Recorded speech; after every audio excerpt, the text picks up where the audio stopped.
about how Pleasant Hill got its name, and that entails Patrick and Edward Rodgers. And supposedly the story is in the 1800s, Patrick and Edward were walking along one of the beautiful hills that had the beautiful views and said, "Isn't this a pleasant hill?" And the name stuck. Now they've even given him credit for naming the schools. Unfortunately, the school district was before Patrick moved here, and it was developed before he moved here. So, and we have found on survey map the name Pleasant Hill or Pleasant Hills is on some of the survey maps. Walnut Creek was trying to annex Pleasant Hill into Walnut Creek, and that was defeated, and that was when they started talking about incorporating. In those days, when a city incorporated, they had the right to impose a property tax. And so many people who did not want more taxes or a property tax opposed incorporation. We weren't married, and she insisted on having a house before we were married. And we're both very stubborn, as you can imagine. It took 4 years to get married, but I was stubborn too. So anyway, we went around to all the places, and nobody would sell us a house because we weren't married, and that's the way it was then. We were able to watch the house being built from the ground up. And we moved in, and we've been there ever since. We're the only people that have lived there in the same house for 60 years. The men commuted, and the women stayed home with the children, and didn't have 2 cars. And since he could take the Greyhound bus, and I had a car, so we carpooled every Friday to go shopping, and we go co-op, and that was wonderful. We put the kids in the little kiddie corral, and they were going to school, and they were very, very happy. We'd sit at the counter and have a cup of coffee and donuts and get our groceries, then go home. Did you have any special places in Pleasant Hill that you like to go to? Any places, special places to eat or to shop? The little hamburger place at the corner of Monument and Contra Costa. Contra Costa. I the can't name? remember the name, and I can just taste the hamburger. When they built the Gregory Gardens Shopping Center, they had a drugstore, and it had a counter. In the north corner. And it was the first time that Mary, our first child, was very, very active. We always had to go to the drugstore, whether we had to buy anything. She'd climb up the counter, and she expected to have a sundae or Ice cream, a real old-fashioned. Sherman Field opened in May, I think it was, in 1941. But as of December 8th, all flying ceased on the West Coast, and it was illegal to fly an airplane as a civilian. Pan American Airways either leased or rented Sherman Field, and Pan Am operation was taken over sort of by the Navy. All of the flight crews were given Navy commissions, and they operated all during the war as an instrument flight school for Pan Am pilots. Late 50, they had to close down, and the freeway went right through the middle of the airport field. And that's why the houses that are on the east side are called Sherman Acres for the airport.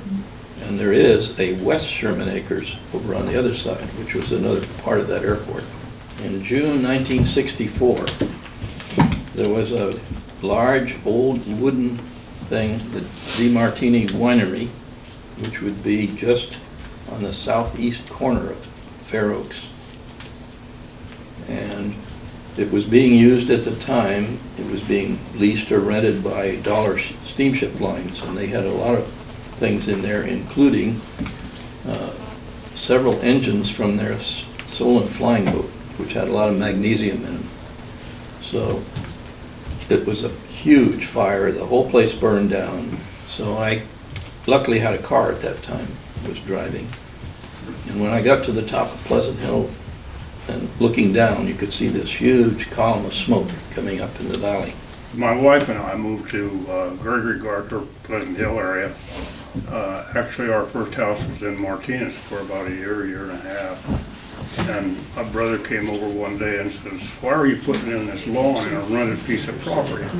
He says, "Go down the highway there and buy yourself a new house for $250. Well, since I had a loan out from him, I took this as advice. I went down to Gregory Gardens, and sure enough, I bought a house for $250 down.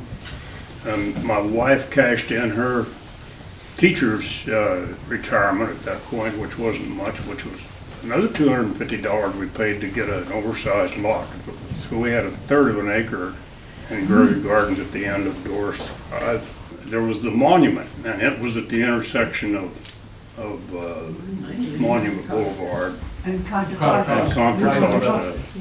And that monument, you had to go around it to go any of those ways. That monument was the thing that you always told people to do. You say, you go out to the monument.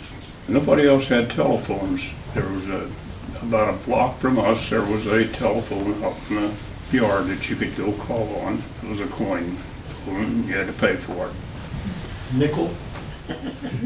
Probably, I don't remember. Across the street on the corner of Mary, where I live, and Marion, there was a phone booth. We didn't have any phones at all. There was a doctor down the street that had a telephone, but nobody else had phones at that time.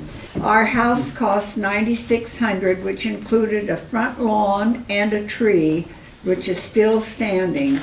The homes on Dory Drive were $8,900, but with less closet space. There were two types of homes. One builder was Harity, and the other builders were McGough and Goforth. Because of so many children, Pleasant Hill was called Fertility Valley. The birth of the city was one thing, but before that, there was a place called Pleasant Hill, and it basically centered down around Monument Boulevard and Contra Costa Highway, which is now Monument and Contra Costa. And that's why originally the monument was placed in the center of that intersection. Not where it is today, but in the center of the intersection. My first week at City Hall, I had been looking for Pleasant Hill on a Rand McNally map, and I couldn't find it. And I knew where it was, but it wasn't on the map. And as it turns out, in '61, when they incorporated, no one ever got around to sending the articles of incorporation and a letter to any of the mapping services. And so Pleasant Hill went all that time for about 9 years without being on anybody's map. We were the best kept secret in California. Just before and just after incorporation in the 1950s and 60s, there was a special assessment district. The county's policy was, if you build a local library, we will fill it with books and staff. And so the people down in the south end of town, before there was a Pleasant Hill, and it was a special assessment district that paid for that 8,000 square feet. Now the county owned all the rest of that building. During the 70s, BART came roaring through town, and that really began to put Pleasant Hill on the map. I'm always chagrined when I hear that someone wants to change its name. The reason being is that it identifies our community very prominently. BART came in here in the 70s, so it was a big thing, you know. Where's Pleasant Hill? It's that hodunk town next to Walnut Creek, you know. We got our own station in BART. Big deal. It was very large. I remember my father worked for putting in the Transbay Tube, and it was quite a bit of an accomplishment to have it come out this far. But let's go back to the early 70s. You know, so Pleasant Hill was actually incorporated, as you know, in '61.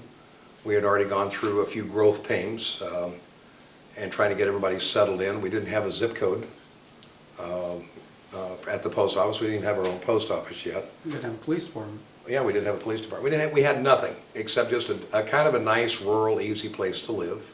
I don't know if any of you remember when Safeway was turned the other way on Oak Park.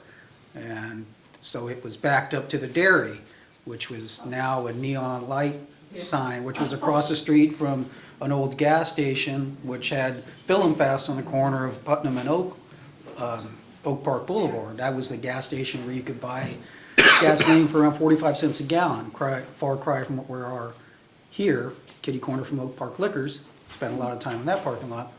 And, and so there was a lot of different changes. Bud's Pork Chops was there, Bruce's Variety, Winchell's Donuts, were just some of the few Reber's Liquors, all through that little strip mall there. It was Rick's Lounge, I believe it was right on the Pleasant Hill, Walnut Creek border. The Nut Bowl was there, La Savoy Restaurant, all right packed in on the Pleasant Hill, Walnut Creek border on the corner where Black Angus is now. Pleasant Hill Motor Movies.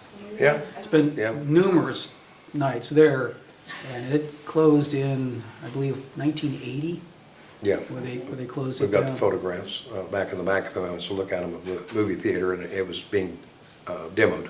We ventured around here. Sometimes we wouldn't even go in Gregory Gardens because it was College Parks territory. You didn't know how to get in and out of there. I got lost in there when I was probably in my 30s because I never been in there. I was like, how do you get out of this place? No wonder we never came in here as kids. It used to be the Sports Chalet on North Main Street, down the street from, Shop there.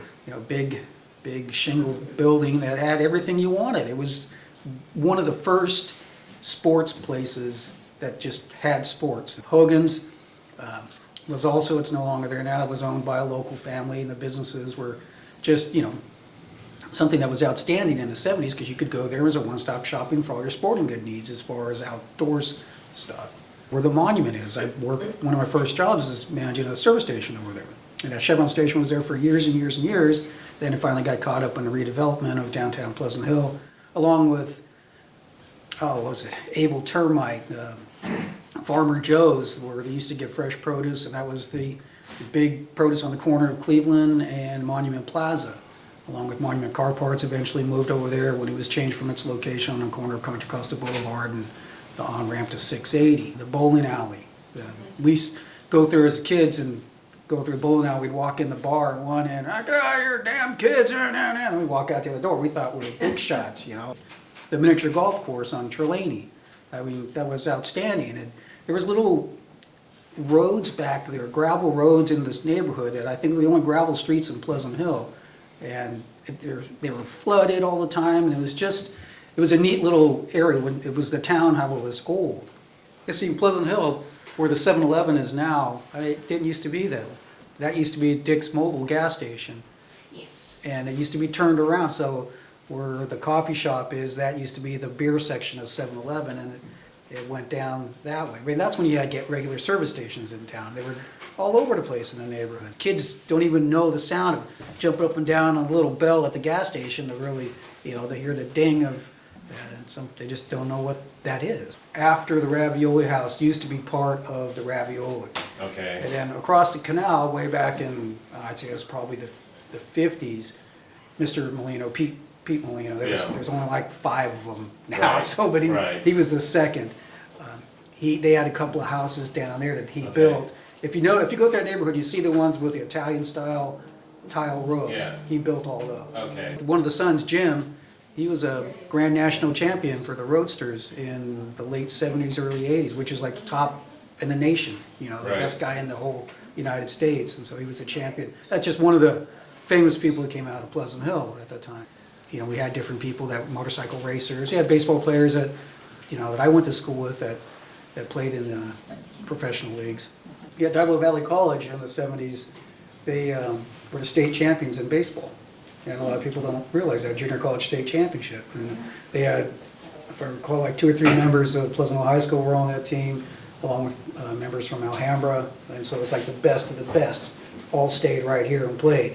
And, for their first year out of college, some of them were drafted to play in the, Major League Baseball, but for the 1 year that they played. So if you're ever down at the gym at Diablo Valley College, you can look up on the wall and you'll see their picture. Where Walgreens is now, it was the Lewis stores, grocery store. When did they build the new city hall? Because before that, they were in a little store. Yeah, there's an old grocery store on North Main Street. Yeah. Yeah, they built that in the 80s. When did they 80s. I don't think Pleasant Hill became on the front edge politically, whatever, until probably the mid-'80s, from what I could sense. It was, typically farmers, Democrat or Republican or Libertarian or whatever they were, but in a rural community, you're typically very, very conservative. But it's just that whole work ethic of being rural, and Pleasant Hill was still rural. How many families were there in this area? How many families? In the 1930s? Oh, very, very, very few. I can't tell you the numbers, but right in this area here was, was the Rodgers Ranch and stuff, or Dr. Daly's. And then there was Quartzen up on the hill here. We took care of his walnut on the hillside there. Then there was the Smith place down below here. And then there was the Borostello. He faced Grayson Road over there. He's the one that sold those lots, 3-4 lots coming into Grayson Road on the right there. Duke, Mrs. Duke, or Mr. Duke, the Halls, they were all old timers here and stuff. Pleasant Hill Road was a gravel road from 24 Lafayette. That was the main drag to Martinez. It was gravel. If you see 2 cars a day, boy, something's going on. All the cities took apart a piece of Pleasant Hill. Now, we used to get the mail from Martinez. RFD Box 7, I'll never forget. The mailman came with a bottle of tea at the mailbox there. You could set your clock, 11:30, the mail was there. Our fire department was Walnut Creek, down Main Street, Walnut Creek. Now, just imagine if we had a fire here and a fire truck from Walnut Creek come out there, just narrow gravel roads and stuff. And we were under Mont Diablo Unified District. What about police? We had no police. Sheriff. Sheriffs. Sure. I think it was 1969, the city decided to maybe form their own police department. They wanted more local control and more responsive and efficient department than what they thought they were getting from the sheriff's department at the time. So they did a study and they brought in Chief Ed Crines, who was the former chief of Sausalito Police Department. And he did a study and presented to the council, and it was agreed upon to start their own police department.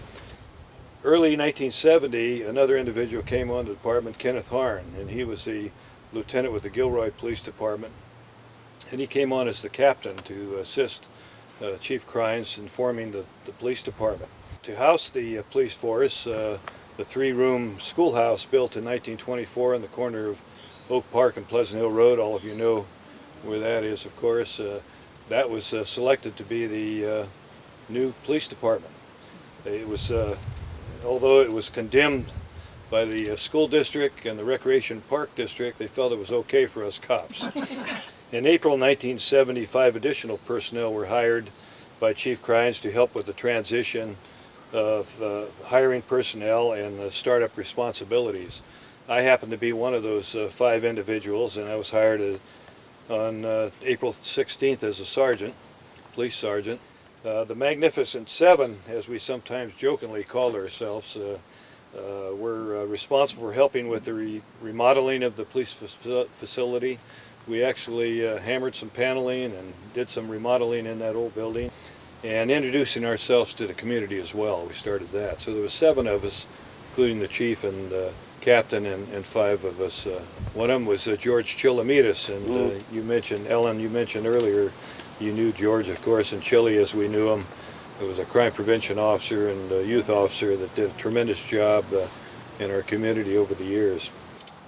At 12:01 a.m. on July 1st, and 1970, our department started up. The officers went outside, and I think there were 3 patrolmen, 3 beats, and a patrol sergeant. They all started up their cars and tested their sirens, and the sirens went blaring at 12:01.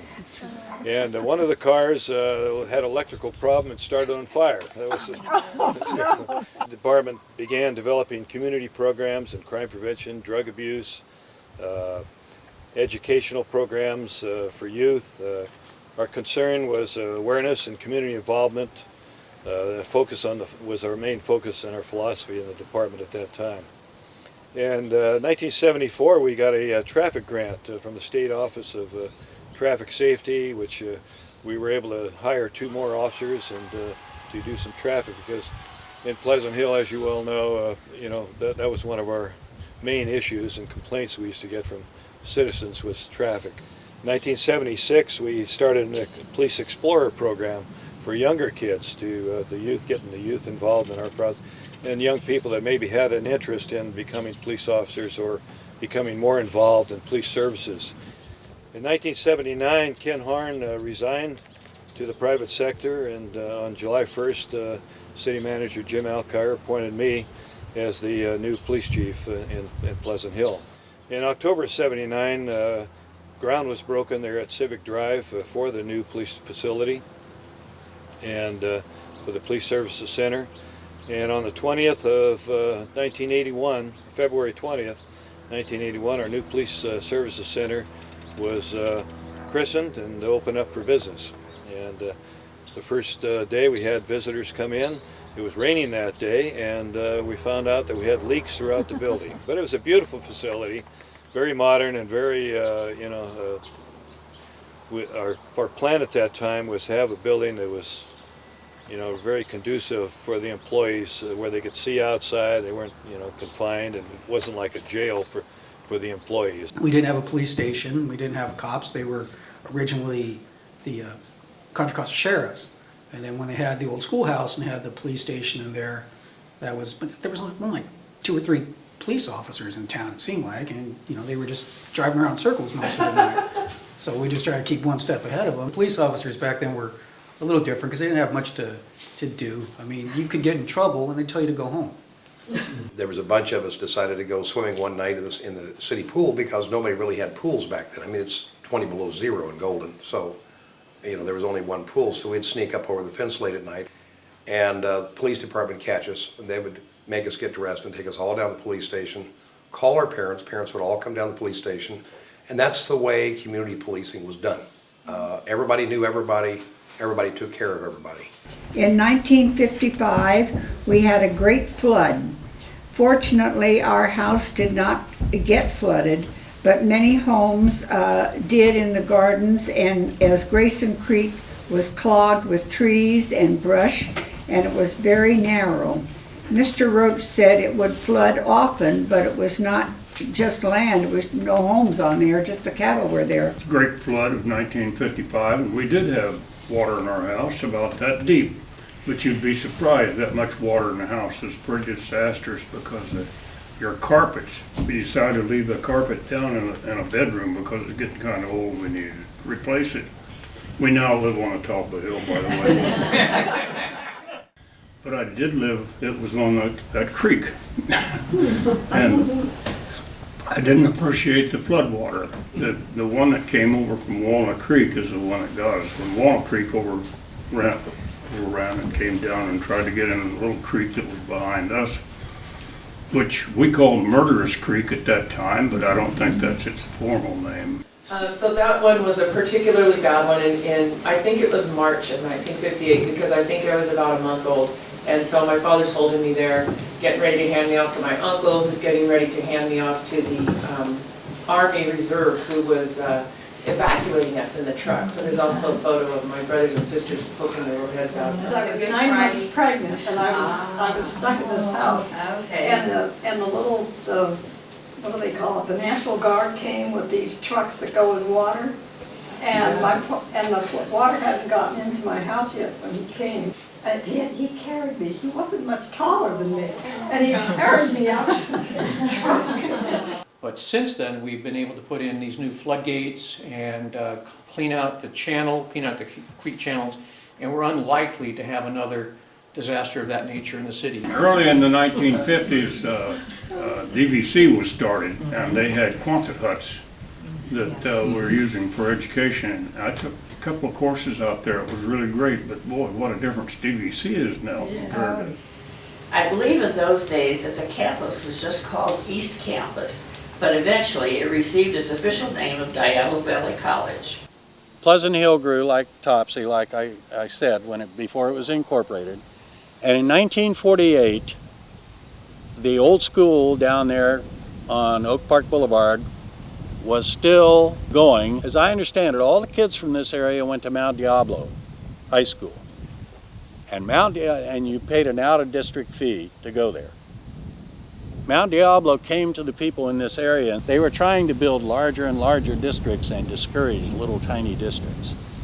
They said, if you'll merge the Pleasant Hill Elementary District with our bigger district and become part of our big district, we'll build a high school right down the street here. 2 or 2.5 years later, Pleasant Hill High School opened its doors, as did Pleasant Hill Elementary School. I had the unfortunate experience of being president of the Parents Club at Pleasant Hill High School the year they closed the school. And if you talk about controversy, you know, I said that redevelopment was a controversial issue. Well, that happened, let's see, that happened in 1980 or 81? 80. 80. 1980, right after Prop 13. And oh my goodness, there were hard feelings all across the board, everywhere about that. They had a choice of going to Ignacio or College Park. My children chose College Park. And I said, just go and do the best you can there. And they had a wonderful time at that new school. It wasn't like the kids, it really hurt them. But it hurt the community badly to lose that high school.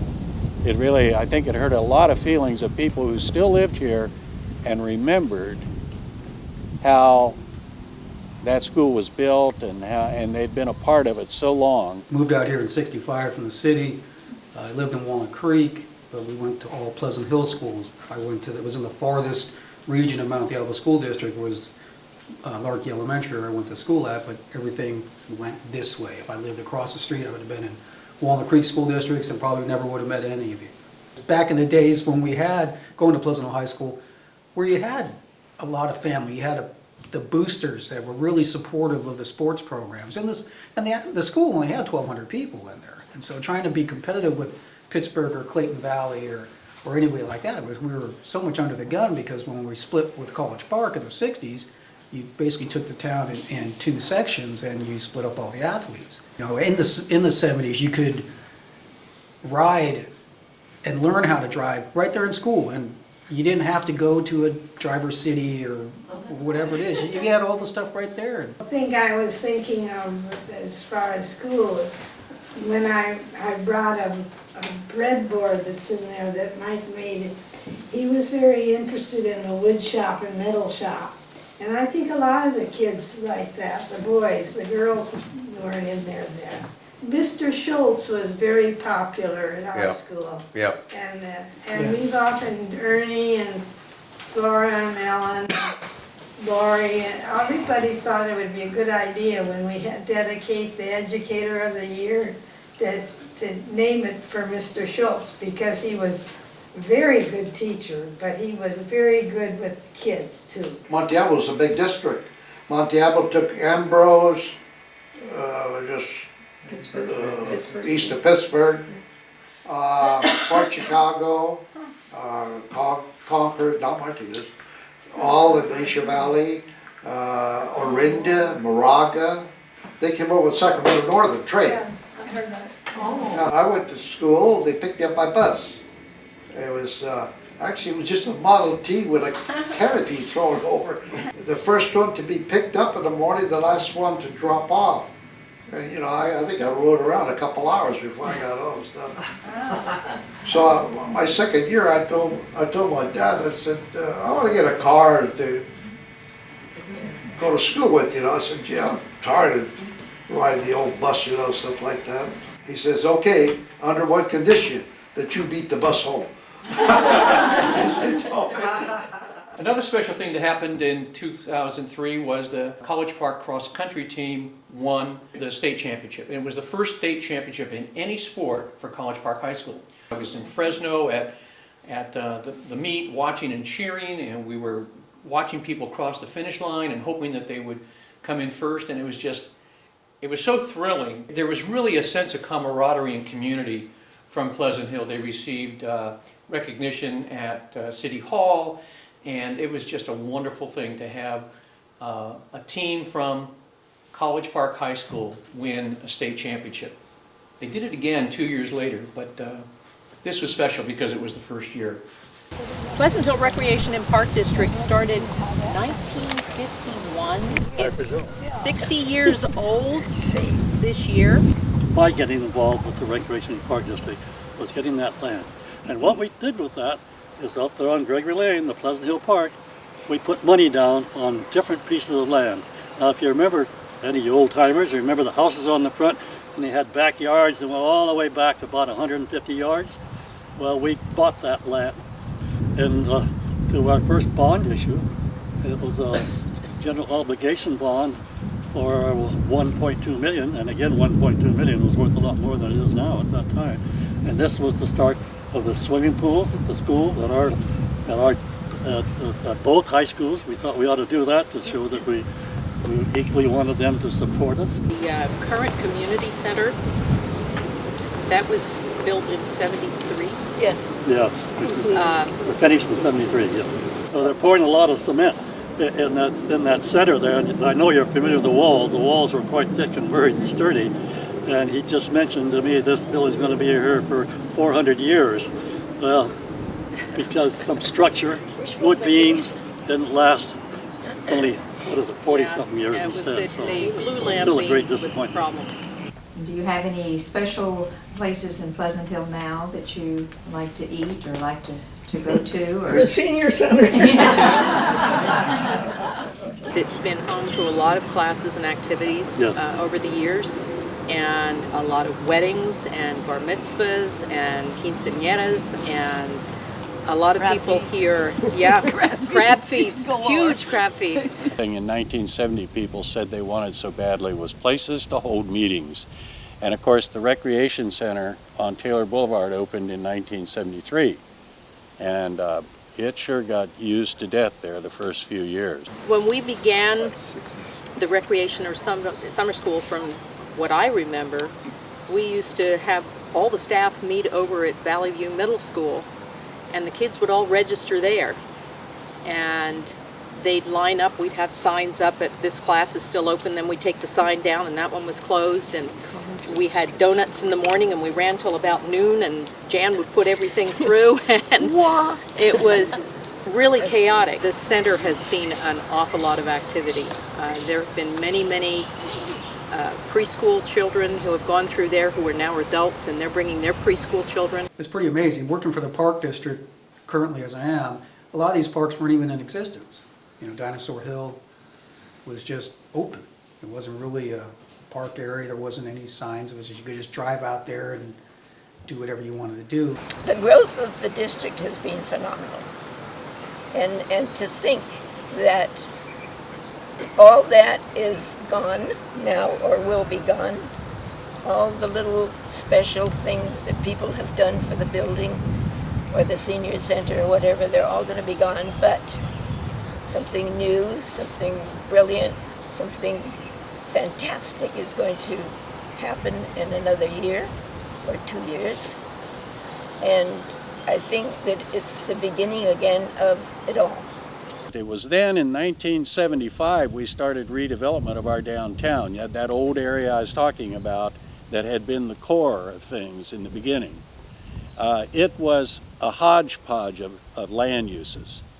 There was Nation's Hamburgers, and there was right next to Nation's Hamburgers down there at Trelane, I think it was, and Contra Costa. Right next to them was a Volkswagen repair and renovation shop. During that period then, the commercial development continued to grow, and up in the north end especially, the 80s saw a lot of new development. Our sales tax in Pleasant Hill just went up by leaps and bounds, and the community continued to grow in terms of income from commercial enterprise. You never hear anybody say anymore that we need more restaurants. In fact, you probably could eat out every night for a year in Pleasant Hill and never hit the same two places. It was the year the downtown was completed and the opening of the Century Theater. But I still remember what the downtown looked like before this wonderful redevelopment and renovation took place. Quonset huts, all kinds of old cars being worked on. I remember the aquarium and the bowling alley. Those were the highlights. And the bus station, the good old bus station. looking at what we have now compared to what we had before, it's night and day. It's become a central place for folks in Pleasant Hill to come, meet, eat, greet, shop. It's a gathering spot. We have concerts down there, wonderful restaurants, wonderful places, and it really gave the city an identity. My favorite event started that year, and that was the Concert by the Lake, put on by our Civic Action Commission, which are a wonderful group of folks who put in many, many hours of hard work in putting on programs that are designed to improve the quality of life in Pleasant Hill. Montgomery Ward's went bankrupt, the store closed, and it's been sitting there for years. And we were able to put that area in redevelopment, and with the use of redevelopment, we were able to get developers to come in and redevelop the site. The northern part was redeveloped a number of years ago, and it included an anchored store, Kohl's. This was the first Kohl's out in the Bay Area. It's been a major attraction. There are all kinds of other shops there and a lot of great restaurants. It is really something that has helped improve the revenue of the city, as well as another place that gives us a sense of self. I remember, you know, with the bulldozer when we tore down the tin shacks and then really started the work on the downtown. And when it was finally done, I just remember walking down that street and the tears were just coming down. I was just so thrilled. And, you know, I still get tears. Yeah. I walk down that street, down Crescent, and I still get tears because I'm so proud of what we did. There was originally a plan to do a downtown that's pretty much like the downtown we have. And then something really went awry. The then head of redevelopment decided, well, maybe it would be easier to do office. So he came up with a plan to do 1 to 2 million square feet of office where the downtown is now. I looked at that and I took it to friends of mine, and we looked at that very carefully and said, no, we don't want anything to do with that. We're about 10 of us, and we went neighborhood to neighborhood to neighborhood with neighborhood groups, met with them. What would you like to see in the downtown? What would you not like to see? What do you see as a problem in Pleasant Hill? And so that's how we wrote Measure B, which converted the downtown to retail. We came up with Measure B, we got it passed. It took us a while to get the signatures for it, and then that went to election. It passed with about 80% of the vote. Caltrans was widening 680, and it was going to take out the front third of City Hall, which was at that time an old grocery store on North Main, or it had been an old grocery store. Still looked like it. So Joe negotiated with Caltrans and got, amazingly, $2 million out of Caltrans for that nasty old building, which went a long way to developing the new City Hall. We looked for architects and we talked to a number of them, and we finally found Charles Moore, and I really liked his work. So I lobbied for Charles, and we got Charles. It seems to be clear that everybody wants a lake, and everybody did. It also seems clear that people do not want the city council chambers to be in the same building as City Hall. They want them to be in a different building. Also seems clear that people want more community rooms, because we did need them. And so then he started coming up with a design, as you can see when you look at City Hall, is a reference to our past. It's a barn.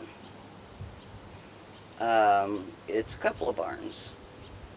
And it's a lake, and there's this beautiful fountain that I do believe Lawrence Halprin was involved in the design. We finished City Hall in '91, which seems amazing to me that it's already 20 years old. Yes. So City Hall sat there kind of on its own for another 10 years, but in the meantime we had been working clearing out the other houses in the downtown area. I don't know if anybody remembers the tin shacks Yep. on Monument.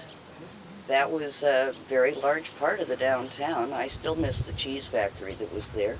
Bowling alley. And the bowling alley. A 4th of July parade in downtown is just That's great. such a wonderful event. And the Christmas tree lighting is just beautiful. I need a break.